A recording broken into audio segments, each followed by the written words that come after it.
In the second video बच्चों we will discuss about the animal sources, animal husbandry और इसमें हम पढ़ेंगे कैटल फार्मिंग क्या होती है, पोल्ट्री फार्मिंग क्या होती है, एग प्रोडक्शन के बारे में पढ़ेंगे, फिश प्रोडक्शन क्या होता है, मेराइन फिशरीज और यहाँ पे इनलाइन फिशरीज होगा, बी कीपिंग के बारे में हम डिस्कस करेंगे। तो शुरू करते हैं अपना सेकंड वीडियो। बच्चों पहले हमने प्लांट सोर्सेज के बारे में पढ़ा। प्लांट से हम खाना लेते हैं, क्रॉप्स उगाते हैं, तो एनिमल्स भी हमारे फूड का बहुत रिच सोर्स है, इसके बारे में भी डिस्कस करना जरूरी है। तो बच्चों एनिमल हस्बेंड्री क्या होता है? एनिमल हस्बेंड्री होता है जब लार्ज स्केल पर हम डोमेस्टिक एनिमल्स की प्रॉपर फीडिंग करते हैं, उन्हें शेल्टर, हेल्थ और ब्रीडिंग करवाते हैं, तो उसे हम एनिमल हस्बेंड्री कहा जाता है। एनिमल हस्बेंड्री के बच्चों मेन 4 एलिमेंट्स है। Feeding the animals properly. अगर आप एनिमल से फॉर एग्जाम्पल आप बफेलो से अगर मिल्क ले रहे हैं तो उसकी मिल्क की क्वालिटी तभी अच्छी होगी अगर आपकी जो गाय है या भैंस है, बफेलो है, उसकी फीडिंग क्वालिटी अच्छी है। तो फीडिंग को, एनिमल्स को फीड प्रॉपरली करना बहुत जरूरी है। Providing proper shelter to the animals. अब जहां पे आपका एनिमल रह रहा है उसके लिए प्रॉपर शेल्टर होना चाहिए। ऐसा नहीं है कि वो बिल्कुल अनहाइजीनिक कंडीशन में सर्वाइव करे, because you will obtain the milk and after that you will drink that milk, है ना। तो आपका जो एनिमल होना चाहिए उसको प्रॉपर शेल्टर होना चाहिए, उसकी प्रॉपर केयर होनी चाहिए। प्रॉपर ब्रीडिंग का भी ध्यान रखना, उनका ब्रीडिंग सीजन कब आता है, you will always know that about that.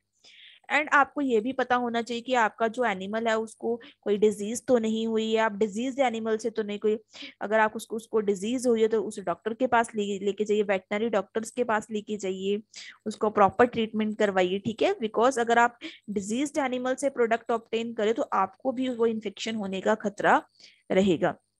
तो बच्चों हम एनिमल से मिल्क, एग, मीट, फिश, ये सभी हमारे एनिमल से लेने वाले रिसोर्सेज है।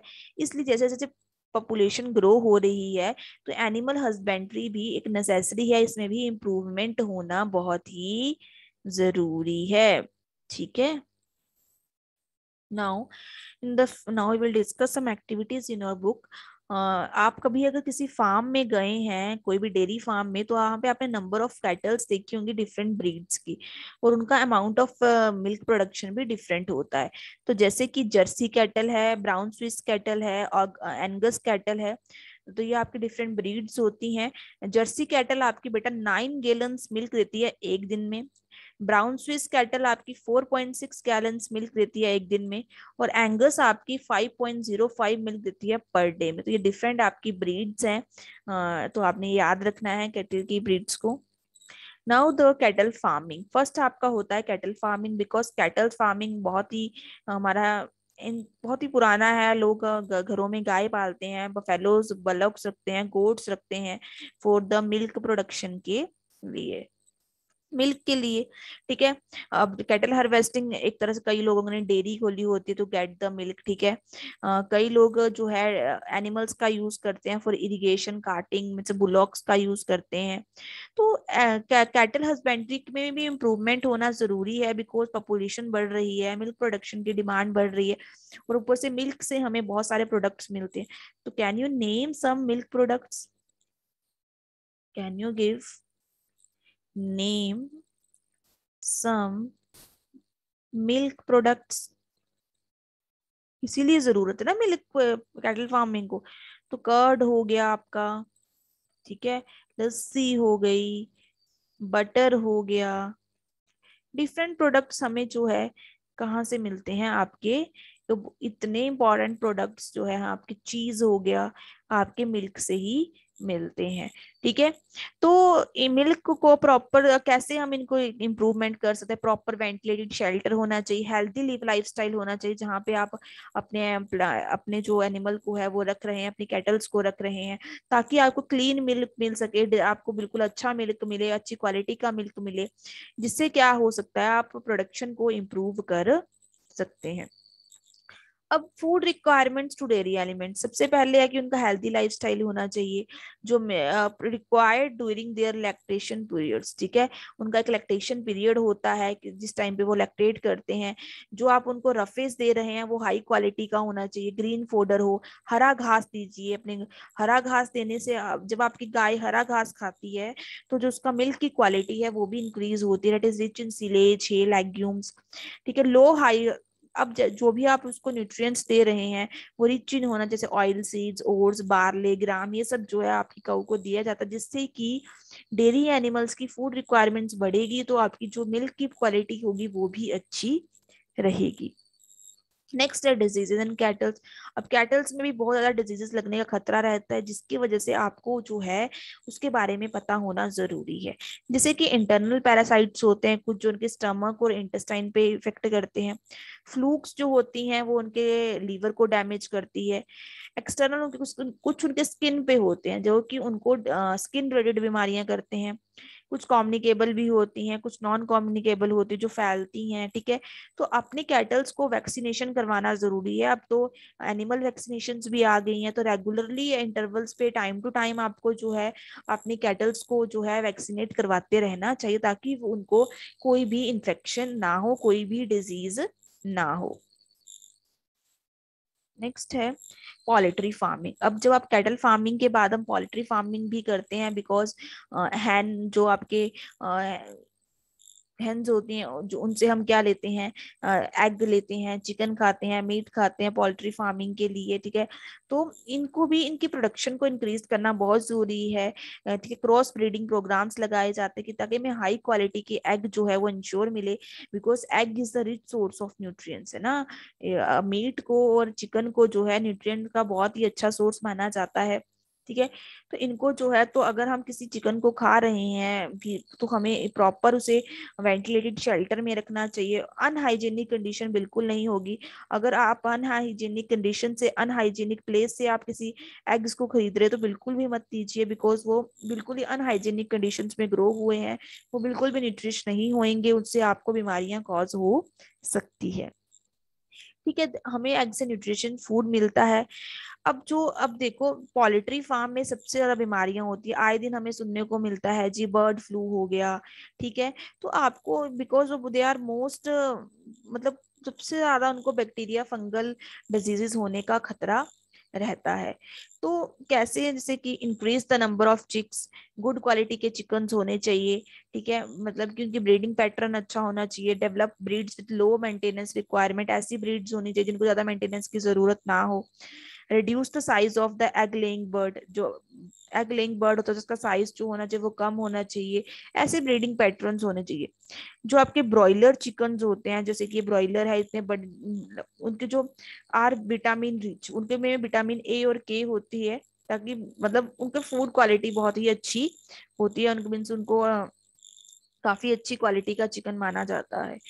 नेक्स्ट है आपके 15.4 पोल्ट्री फार्म से रिलेटेड आपकी एक एक्टिविटी है बच्चों, जिसमें हम पढ़ेंगे कि पोल्ट्री ब्रीड्स कौन कौन सी होती हैं, जैसे कि आपकी Plymouth, New Hampshire, Langshan, white leghorn, Hamburg, Brahma, स्विट्स हैन, कदाकनाथ, ये जो है आपकी पोल्ट्री ब्रीड्स होती है।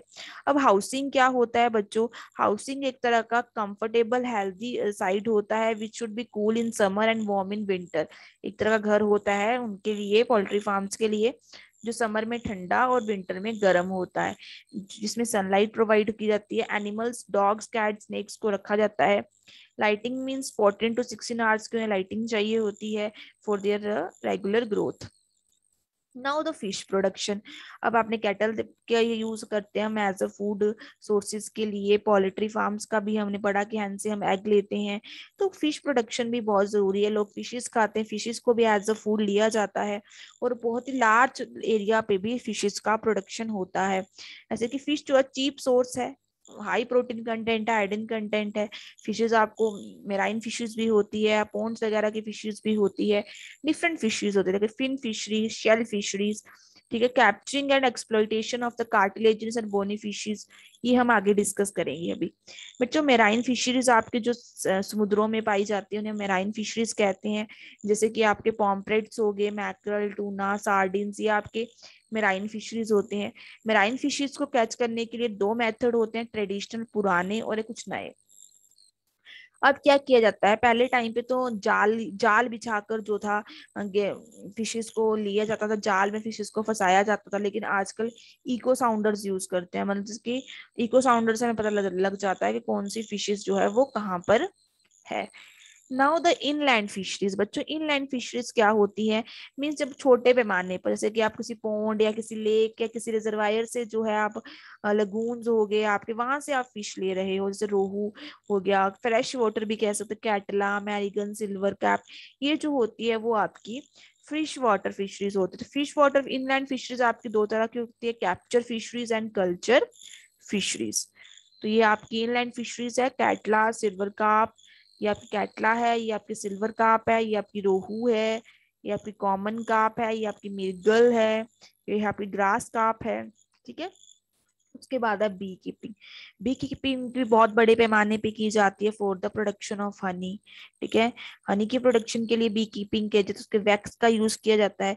जो लोग बी कीपिंग करते हैं इस मेथड को हम एपीकल्चर कहते हैं। बहुत बार ये क्वेश्चन आता है एपीकल्चर किसे कहते हैं या बी कीपिंग को क्या कहते हैं। जब हम लार्ज अमाउंट पे हनी और ऑब्टेन वैक्स ऑब्टेन करते हैं और बी कीपिंग करते हैं तो उसे हम एपीकल्चर कहते हैं। ठीक है, डिफरेंट वेराइटीज ऑफ बी का यूज करते हैं ताकि हमें अच्छी क्वालिटी का हनी मिले, जैसे कि Apis dorsata, Apis florea, Apis indica, ये आपकी इंडियन बी है, इंडिया का वर्ड लगा है, एपिस मेलिफेंशिया। तो डिफरेंट टाइप्स की बीज का यूज यानी मधुमक्खियों का यूज होता है।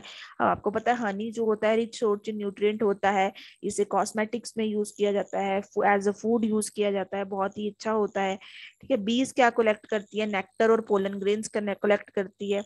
तो काइंड्स ऑफ, अब बीज हनी का टेस्ट डिपेंड करता है कि जो बीज है उन्होंने कौन से टाइप का जो है वहां पे जो फ्लावरिंग है वो कौन से टाइप की उस एरिया में है। Now some activities. There are different fishes in the fish farm like the catla. अगर आपके फिश फार्म में डिफरेंट फिशेस होती हैं लाइक कटला, रूही, कार्प, सार्ड, श्रिम्प, आप डिफरेंट फिशेस का यहाँ पे नेमिंग कर सकते हैं। Now the questions are which one has more fat content, egg और मीट। तो एग में ज्यादा फैट होता है। ठीक है, 12% फैट आपके एग में होता है। Name any two source of vitamin B2 and B12। तो milk and meat. Which are the milch animals, milch animals होते हैं आपके milk producing animals, that are the milch animals or that are the females, not the males. Now name two foreign breeding cattle breeds। foreign cattle breeds कौन सी होती है, that are selected for long, जिनका lactation period यानी milk product producing period लंबा होता है, वो है आपकी जर्सी और आपकी ब्राउन स्विस। ठीक है, ऐसी कौन सी दो कैटल ब्रीड्स हैं जो जिनको बीमारियां लगने के चांसेस बहुत कम होते हैं, रेजिस्टेंस है, वो आपकी रेड सिंधी और साहीवाल। बहुत ही अच्छी ब्रीड्स हैं ये। Mention two signs of healthy animal. उनका नॉर्मल पोस्चर, अगर वो डेली फीड ले रही हैं तो दैट इज गुड, मींस आपका एनिमल हेल्दी है। Name the internal parasites. उनके इंटरनल पैरासाइट्स का नाम बताना है जो आपके केटल में रहते हैं। तो स्टमक और इंटेस्टाइन में वॉर्म्स और लीवर में उनके फ्लूक्स अटैक करती हैं। So thank you so much बच्चों, सेकंड वीडियो हमारा कंप्लीट हुआ और आपके चैप्टर की एक्सप्लेनेशन भी कंप्लीट हुई। आई होप कि आपको चैप्टर अच्छे से समझ आया होगा। थर्ड वीडियो में हम आपके क्वेश्चन आंसर्स डिस्कस करेंगे। So let's move to the third video.